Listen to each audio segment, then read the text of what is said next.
Welcome to another fantastic episode of Fresh Brewed Politics. As promised, I said that when the session started, we'd be getting a little more podcast action from me, and that's certainly what you're going to get. So here I am delivering, and I thank you guys for joining me and for listening in. If you're listening to this on a replay, as in you're on Facebook or YouTube and you're watching the video and you want to take it on the go, this is available in a podcast form. You can go on Spotify and Apple and everywhere where podcasts are distributed, and you can go to Fresh Brewed Politics is that name. And you, if you're watching live, and I see you guys out there watching live, go ahead and hit that share button for me. I want to talk about Senate Bill 1 and the 40% tax increase and kind of break it down and keep you guys informed. As always, please, if you have any questions, concerns, or issues, you can email me at andrew@Cooperrider4ky.com. And also you can visit Andrew, the number 4ky.com, and you can check out the campaign page and donate there. And as always, please hit that share button and let's talk about SB1. So SB1 cleared the Senate today. Now, what is it? In order to understand what SB1 is, you need to know what these SBDMs and know that it isn't a weird thing. It is site-based decision-making councils, SBDM. What is that? Well, every school has a site-based decision-making council. And for some of you, you may already know this. So if you do, I'm sorry, hit the fast-forward button. Or if you're watching live, just let my cool voice waft over you. What they are is they are councils made up of teachers, administrators, and parents. It's typically 2 parents, 3 teachers, and 1 administrator. Now, site-based councils are able to be bigger, but they have to move by the same multiple. So site-based council can be as big as 2 administrators and 6 teachers and 4 parents, or however you want to do it. Now, this site-based council is in control of curriculum, hiring and firing of principals to a degree. We'll kind of go into that, and a lot of other things. And these site-based councils, how they work or how they're elected is that the parents of students, and these elections are typically put on by the PTA, elect parents to represent them on the council. Teachers elect teachers that go to that school to elect them on the council. And then the administrators are appointed by the principal. And so this council, as far as hiring and firing goes, this council makes recommendations to the superintendent or to the central office. Which, fun fact about Fayette County Public Schools, some of you may be unaware, I just found this out yesterday. Over the last 10 years, central office has more than doubled in size, in the number of staff. I find that fascinating. So anyways, so they recommend a principal or staff to the superintendent, and the superintendent can decide to hire or fire that individual.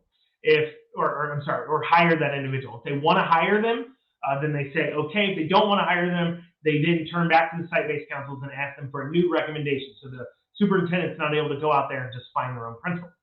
The idea behind this was you had site-based councils that understood and could control that specific situation. Now, there's a lot of issues people have with these site-based councils, and they're going to differ based upon where you live. I'll give you an example. If you live in a more rural part of Kentucky, in or just even a smaller county, for an example, a neighboring county to me is Jessamine County. I believe Jessamine County has they have one elementary school specifically for kindergarten to like 3rd grade. And then I think they have 2 or 3 elementary schools, 2 middle schools, and 2 high schools. So they don't have a large number of schools. Some counties even are sharing schools with other counties and things like that.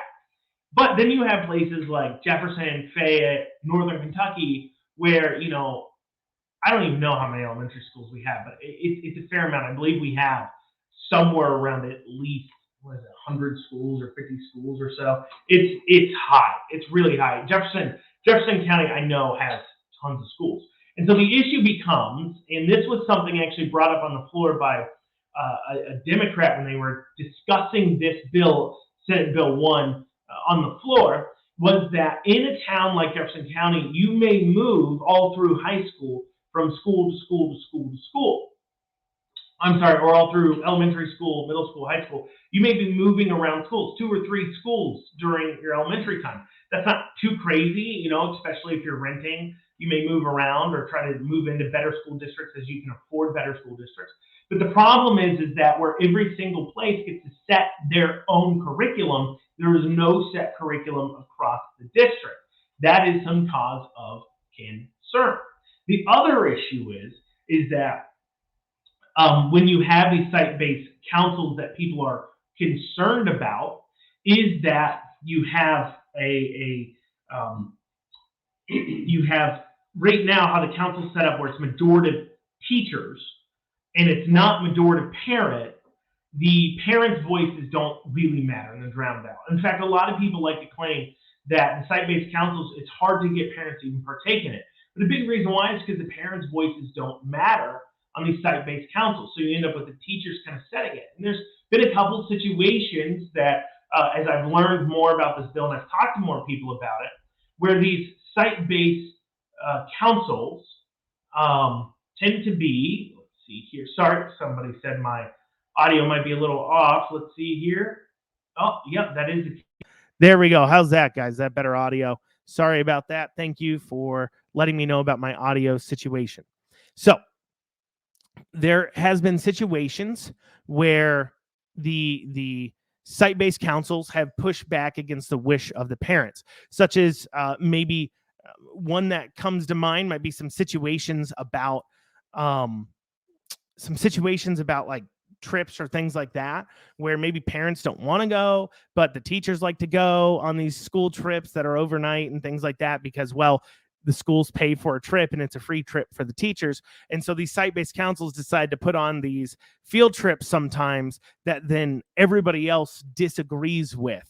The teachers don't want to do anymore. There's a situation that's described to me where that occurred in one school where the parents didn't want to do the field trip anymore, but the site-based council teachers wanted to keep doing it. So they decided to go ahead and do the trip anyways against the parents' wishes. Now, of course, you don't have to send your kids on it, but the school's paying for all these teachers to go on this now free trip.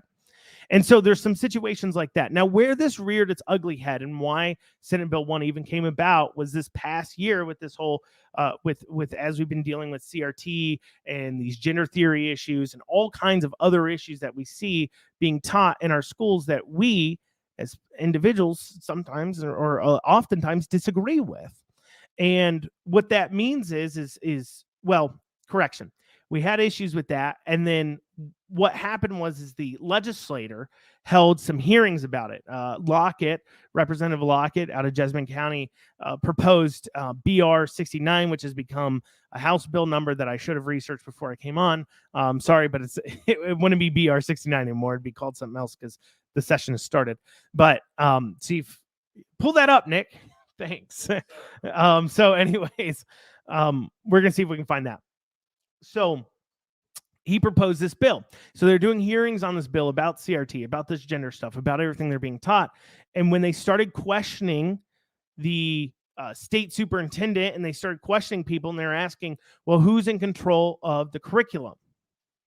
Who's in control of it? And they started to find out that at first, after some points, and well, they're in charge of it. Well, they kind of advise the state superintendents kind of have their minimum standards that they ensure, and then the districts have their suggested curriculum that comes out of their central offices, and then the site-based councils can, as long as they're hitting these minimums, can decide to adopt or not adopt or do this or do that or what have you, whatever makes sense. And what is it? House Bill 18 is what BR 69 was. So House Bill 18. And so it got frustrating for the legislators because they couldn't pin down who's in charge of curriculum as they're trying to hit something head on that their constituents are concerned about, this CRT, this gender stuff. And so they got frustrated by it. And I think that's what spawned this bill to come out. Now, the people who don't like the site-based councils, I find typically don't like them because they haven't worked for good education. And the reason why is because, frankly, the teachers are in control of them, not the parents that go to that school. Now, the other thing is it takes away the ability for people who are accountable to all voters to be accountable for the curriculum. Now, that brings up an interesting conversation. Do you, as a person who doesn't have a child, have the ability as much? Do you get to dictate the curriculum for the school? Do you get to have a voice in that? Now, the argument would be yes, some argument would be no. Now, right now, how it's set up, I would argue your voice is coming down from the board, the school board, which handles mainly the money side of things. That's what their job is: allocate and hand out funds. So obviously they can attach strings to those funds. They can ask questions if they wanted to, if they weren't trying to pass the buck for getting blamed for things right now. However, one argument could be, and I don't fall any certain way on this bill. I just think it's an important bill, and it'll have important ramifications for our schools. So as I bring out each viewpoint, don't think it's mine necessarily. I'm trying to accurately represent all viewpoints on this subject. Okay, so one viewpoint is that these councils are not accountable to the voters as a whole, but the school boards are accountable to the voters as a whole. Now, why do you get to vote on who's running the schools if you don't have children? Well, the answer is obvious: because you pay taxes, right? So you are funding the education. That's why you get any voice at all if you don't have children. Now, if you weren't funding the education, like if I was taking my kid to a private school, it should be none of your business, none of it at all, what they're being taught, and you should get no say-so. That should be all on me. If I'm paying it all myself, I'm the parent, I get to decide, right? So the thought is that, well, by having the school board in charge of it, or in charge of finances, that the voice of all the voters are heard over the financial things. Now, the question becomes, because you pay taxes, your voice is heard on how to handle the money on these school boards. But does your voice matter as much? Okay, now follow me here. Stick with me as I try to represent this viewpoint as best I can. Does your voice matter into the actual curriculum itself more than the parent of the child that is getting the teaching? And what I mean by that is this, is that under current site-based councils, what happens is the curriculum is decided at each school. Now, what if we took these site-based councils, and this is something that I was definitely more on the side of. I've heard SB1 talked about, though, and now I'm super in the middle on this, is that we take the site-based councils and we just change the ratios. Because remember, it's right now the ratio is admin, 3 teachers, 2 parents. So what if we cut down the number of teachers by 1? So there's 1 admin and 2 teachers. And then it could be 4 parents. Or better yet, why don't we take the site-based councils and say they are nothing but 5 parents and a couple of teachers, and the principal get to have an advisory, non-voting role on the board to represent the teachers and the principal's viewpoints. So that way, the control of the education is completely in the hands of the parents of kids that go to that school. Now, there's people out there who say, look, I'm a grandparent. I should get a say-so. Or look, I'm a taxpayer. I want to say so on what these kids are being taught because I'm funding it. And do they have a point? Maybe they do. Now, they have a say-so over the money through the school boards right now, but do they have a say-so over the curriculum that money's funding? See, that's the question, right? Or should the parent get better choice? Now, one could argue, and this is an argument that a discussion I have with somebody, not an argument, I have discussions with my friends. And this is a discussion I had with somebody where I said, look, we're all about school choice. I'm 100% supportive of school choice, where parents get to take a voucher type system of what we were paying public schools to educate these children, and instead they can take it to a school of their choice that teaches and does what they want. So if you're in favor of school choice, it is hard for me to see how you would say, well, no, we want necessarily a say-so over another person's child's curriculum, because school choice is all about parents having a choice of curriculum and then them being rewarded or punished on the free market for that decision. Now, on the flip side of that argument, I know I'm getting super technical, so bear with me and hit the share button because I know this is interesting to a lot of people. On the flip side of that argument You can say, well, we don't have school choice right now. And so because we don't have school choice right now, there isn't a free market of ideas. And so comparing the site-based councils, even making majorative parent with school choice is wrong, because in a school choice system, a school with bad ideas, so let's say in this case, a school is being run by a board of parents, like what changing the site-based councils would look like, where it has a board of parents running it. And so let's say you have a school that's being completely run by the parents, where they're dictating everything. Well, if that school does badly, it would go out of business in the school choice method, meaning that we wouldn't be funding bad schools. But the thought process is that, well, with these site-based councils, what if you get a bunch of parents who come in here and they start to change it up and they start teaching a lot of liberal things, and then I'm funding now a bunch of liberal things. I don't like that. Compared to under the school choice thing, if they were going to a liberal school, that school would eventually, the idea would be on the market, the free market of ideas would eventually go out of business. That's an argument there. And then the other argument on top of this whole thing is also coming from now on not changing the site-based councils. So there's a couple of viewpoints here. You got people who are viewing saying, hey, don't take away the power of the curriculum and the hiring, firing from the site-based councils, but instead make the site-based councils majorative parent, so parents can make the decisions for the children of what they want to learn, and then make the elections for these site-based councils standardized. And in the evening, because right now they've got like some windows, but it's like noon to like 4 on a Thursday. And so they don't get a lot of parents that come in and vote. I mean, the question would be for all of you out there who have public kids who go to public schools here in Kentucky, are you aware that there is a site-based council even going on at your school? Exactly. You're pretty much probably unaware of it. So one argument is, let's make the councils bigger and of more parents, sorry, not bigger, but majority of parents, so parents can make the decisions over curriculum in the schools, but it's only the parents of kids who go to that exact school. The other argument is, now this argument is coming from the school unions and everything else. They don't want it touched at all. The reason why they don't want it touched is because they like the fact that teachers get to control the curriculum being taught in their schools. And if you take it out of the control of the teachers and give it to what SB1 does, the superintendent, who's sort of kind of under the control of the board, the school board, we'll get to that here in a second. If you take it out of control of the teachers, but instead give it and leave it there, then in turn now, the teachers can't control the curriculum, can't control what's going on in the school. So we know why the school unions are upset about SB1, because teachers are not getting to control what's being taught to kids quite as much. And no matter what, whether it's SB1 is the solution or it's mixing those site-based councils by increasing the parents, regardless, it's about getting more control into the hands of parents over the education of children.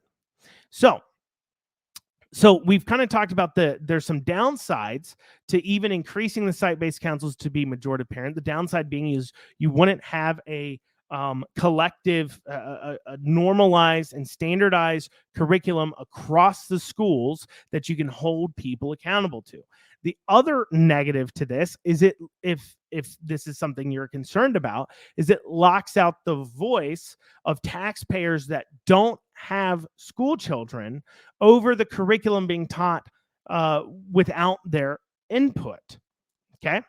The other negative side to increasing the site-based councils would be that where we don't have full and complete school choice, what it means is that the free market of ideas will not reward schools that choose better curriculums that teach children better, and instead bad schools with bad site-based councils will be propped up by the taxpayer, while good schools with good site-based councils made up of parents that are teaching children the proper things will not be rewarded by doing that, by increasing the number of students, making that school more successful. Instead, we'll have some of the policies like we see in Jefferson County and elsewhere where they try to equalize out schools, and that would go on, right?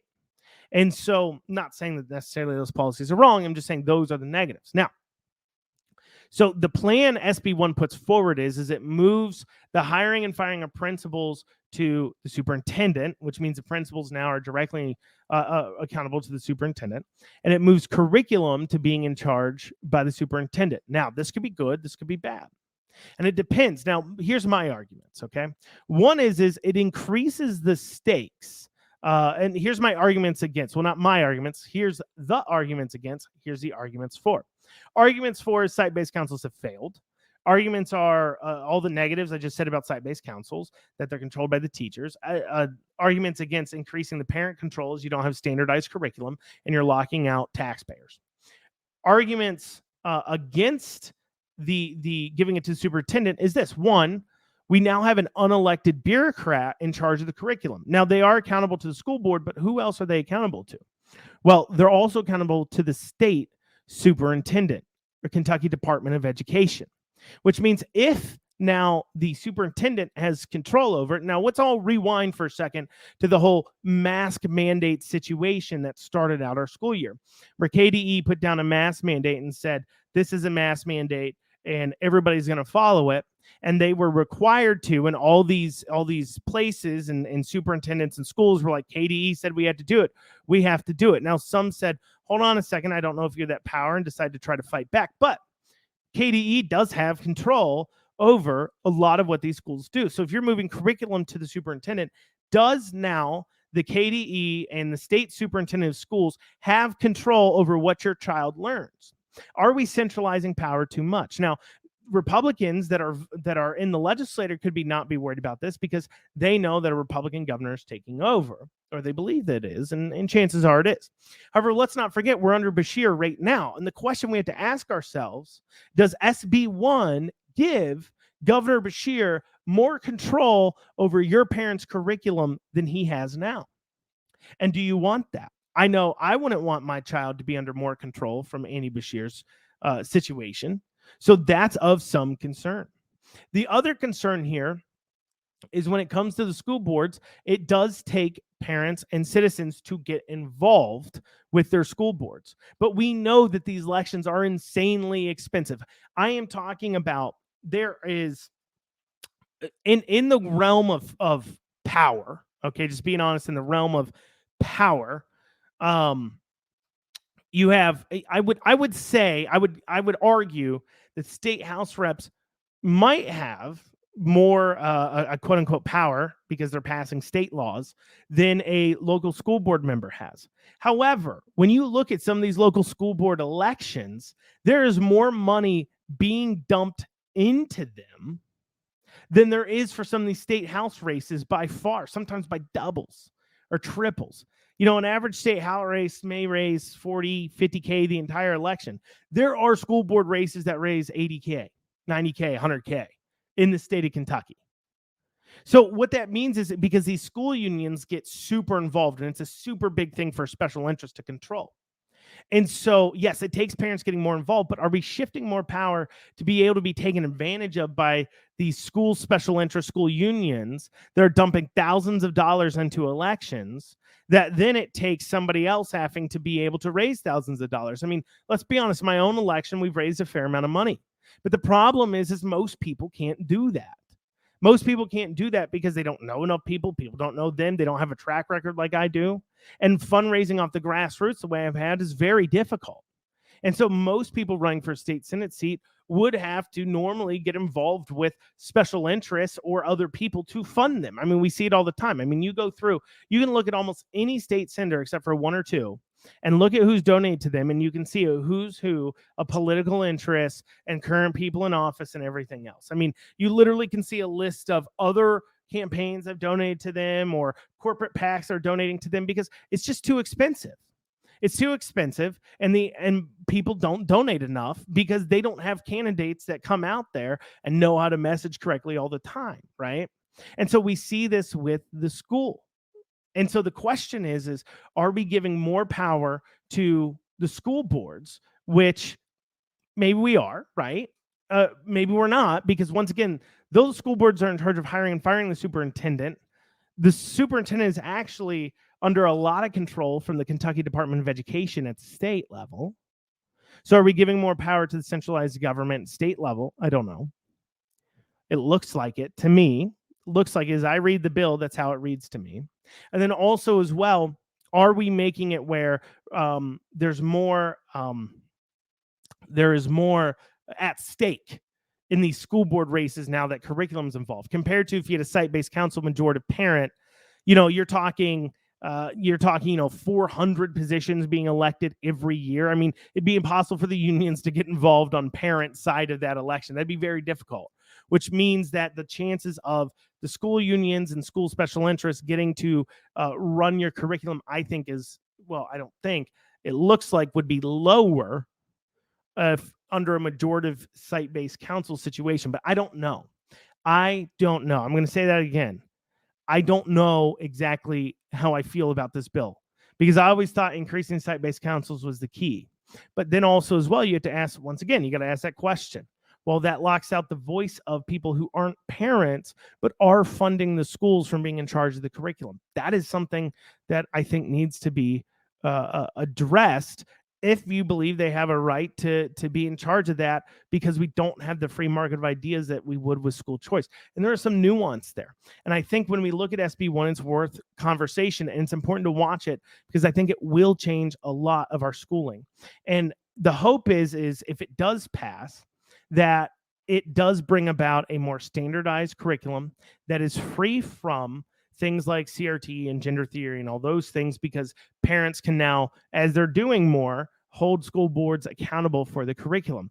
That's the hope, and I hope that happens. But what I also hope is that here in 4 or 8 years, this doesn't come back to bite us if and when a Democrat like Beshear is back in office and now can control the curriculum at these schools right there from the governor's office. That is a concern I have under the current SB1 too as well, and I think that's a discussion worth having. So that's SB1. Now let's get to that 40% tax increase that everybody's talking about, or maybe people aren't, everybody in your circles, but just I'm hearing about it in a lot of places. So I want to talk to you guys about exactly what it is. So word is Governor Beshear sent out a letter. Word is, I mean, I've seen pictures of the letter that said that automobile registration was going up 40%. So that's a 40% tax increase every year when you're registering your vehicle. Now, this isn't a tax increase in the traditional sense. So remember when we said that when you sit there and you pump money into the system and you create inflation, or maybe you've heard this saying, inflation is a tax on everybody. Have you guys heard that before? I've heard it before. Well, here it is. Here's your tax on everybody coming in with inflation. So when the prices of things just go up, but the tax is percentage based, so sales tax 6%, here in Kentucky, your registration tax percentage, your ad valorem taxes, that's what's called. They vary based upon where you live at. So for an example, everybody gets a chunk of your vehicle tax, whether you like it or not. They're getting a chunk of it. I mean, the sheriff's department does clearly. The city does here in Lexington. The health department in Lexington gets a chunk of your vehicle registration. So it's all there. And so when you're paying this and when inflation hits and the prices of things soar, so the average price of vehicles has gone up 40%, your tax increases along with it. So that's a 40% tax increase. So it's not like they sat down, they passed a law increasing your tax 40%. They have looked and said, well, the average price of vehicles has gone up 40% over the last 2 years. So you are now going to pay 40% more for your registration. And frankly, I don't know what to tell to people on that, because this is what happens when we have situations where government can tax you on unrealized gains and property tax on speculation. That's why one thing with our campaign, one of our move forwards is on property tax, we're going to say you cannot assess the value of a home. You have to assess the value of a home based on its last sales price, because I know here in Lexington, I know a lot of places, they got this where they got sent letters where their property tax was being increased because the property value of homes had gone up in the area. And so if instead we'd switch to saying, look, you can't just claim now that you're increasing my taxes because you believe my home's worth more. I've never sold my house. The market has never spoke about what my house is exactly worth. And it happens to people all the time where they're paying property taxes on amount and they end up selling their house, and they either sell it for less or even sometimes more than a property tax amount. So letting the government come in and frankly speculate on the value of your home is ridiculous. And so therefore, that's why one thing on the campaign there we promised to do is to file a bill that would only allow property tax to be assessed at the time of sale or purchase or where the market can speak on what the price is. But that doesn't address property tax as a whole. Now, there's a lot of saying here where property tax can be is an issue, right? Is it an immoral taxes? And what I mean by that is, and I think most of us could agree, that income tax is immoral. And I believe it's immoral because the government is getting paid before you can even feed your children. And in this world, you should never be taxed before you even get to feed your children or provide the basics for yourself, because that's like saying that the government's existence to lord over you is more important than your existence. And I have an issue with saying that, because you do not belong to anybody. You do not belong to your government. And when your government says, I'm getting mine before you get yours off your own hard work, well, that's wrong. But when it comes to property tax, there's some discussion on, is that an immoral tax or not? And that is true. Now, I think a large part of it is because of how high the property taxes are on most of these things. Because you literally cannot afford to own something you have purchased from somebody else, because the government is insisting on getting its VIG, on getting its percentage off the top every year, paying it for its protection. And so that's where we definitely got to take a look here at how we're taxing and directly address it directly. Is there a way we can deal with property tax? Certainly there's a way we can deal with income tax. Is there a way we can deal with property tax? And if that means the government has to cut back, then government needs to cut back. Now, of course, despite all this, I fully expect, if it has not been proposed yet, the state legislature put forward a gas tax bill to increase your gas taxes because the roads just need more money. Despite you paying more in registration, despite you having to pay more for vehicles, despite you paying more at the gas pump, they're going to say, we just need more money. And you can see it coming. I can see it coming. We can all see it coming from a mile away. They try it every year, and we're going to have to stop it again this year like we do every other year. But that's what we have to watch out for and be on alert for. So this 40% tax increase is simply because the value of vehicles has gone up. And so it gets automatically increased. Now, I would be well more than in favor of certainly, and I'm sorry, but even the most swamp rat Republican out there that it possibly exists should at least be enough of to pretend Republican to be in favor of putting a limiter on increasing a tax like this by 40%, regardless of what the values have gone up. Because this is a way to really make inflation, government-caused inflation, bite you in the butt. I mean, look, you're getting inflation from the government pumping money in, and now the government's going to come in and rake in 40% more a year off your vehicle registration taxes because they've pumped in more money to cause inflation. See, government kind of likes inflation. This is why, because they pull out loans. Loans are worth X amount. But as inflation goes up, the value of the dollar goes down. The real cost of that loan goes down because you just have more money coming in. You just have more money coming in. So the government actually kind of likes inflation sometimes because it helps them do more, pay more, borrow more, and pay, and makes their debt look less because they're bringing in more money.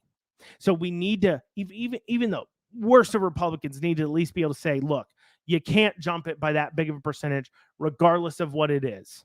Regardless of if that particular value going up, you cannot bump everybody's percentages by X amount. That's ridiculous. That's out of control. You just don't need it, because while vehicle prices have gone up by 40%, the cost of roads haven't gone up 40%.